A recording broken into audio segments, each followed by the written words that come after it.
a great salesperson gets promoted into sales management, but being a great salesperson doesn't make you a Mhm. great sales manager. Yeah, very different skill set. There are certain disciplines that a sales manager must have. Here are the five of them. They are deal strategy and pipeline movement. So how do we dissect a deal, qualify appropriately, move from getting stuck to moving the deal forward, and a really thoughtful strategic approach to achieving the number. The second thing is forecast accuracy. Aside from achieving the number and hitting quota or goal, there's projecting and telling CRO, CFO, CEO, board of directors where you think you're going to end up. And that's critical for a number of reasons. And most managers were never taught here is the right way to forecast, and there's an art to it in addition to the science. And the third was performance management and skill development, which is how do we help the salespeople become better at selling and not just kind of working the deal with the salesperson and helping them win the deal by just dropping into the deal, but instead Yep. helping them to reinforce the things that they must have known at some point in their career through sales training. And then when the skills aren't developing appropriately, performance management, managing somebody out.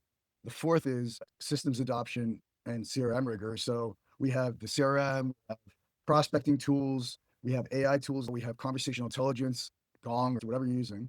And the question is the salesperson using all the things that they've spent money on as an organization to empower the salesperson? Are they using them to the fullest extent so sales can be more effective? But also, all those systems capture the breadth of information going on in the sales process to inform the larger organization. Yep. So if the data in the CRM is not accurate, bigger organizational decisions are not informed by the kind of intelligence we need. And lastly, Yep. a sales manager needs to be able to have this cross-functional collaboration across, and then up and down communication on, okay, well, when do I bring in product? When do I bring in legal, deal desk, these other overlay teams? And how do I escalate so there's signal, not noise, with the right balance of urgency? Those are the five things that managers need to do. Yeah. Yeah. If you look at development plans for any organization, these are deliberate things that managers have to be enabled on, and then managers have to be able to do. And so most of the time, what I've seen is managers are just figuring this out by looking at each other or looking at what their manager did. And so a lot of the bad habits get reinforced into the organization. So managers are a cohort that too often gets left out. You could ask your CRO, what's your philosophy across these five things? And you may or may not get anything. Right? Or you might get a philosophy, but a philosophy isn't an operating model. No. It's too squishy. It's not deals over this size that move this much, that get downgraded by X% in the size of the deal or get moved out this far need to be escalated. And they need Yeah. to be escalated with X, Y, and Z information. And they should happen in this forum, not in Slack. Yep. It's never that specific. They might say, well, I need to know about anything that could change my readout to the board of directors or the CFO in any quarter.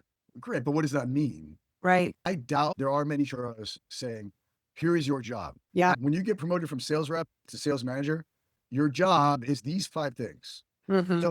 So a sales manager training program like this that we can roll out for any CRO and management team is one of the key things missing.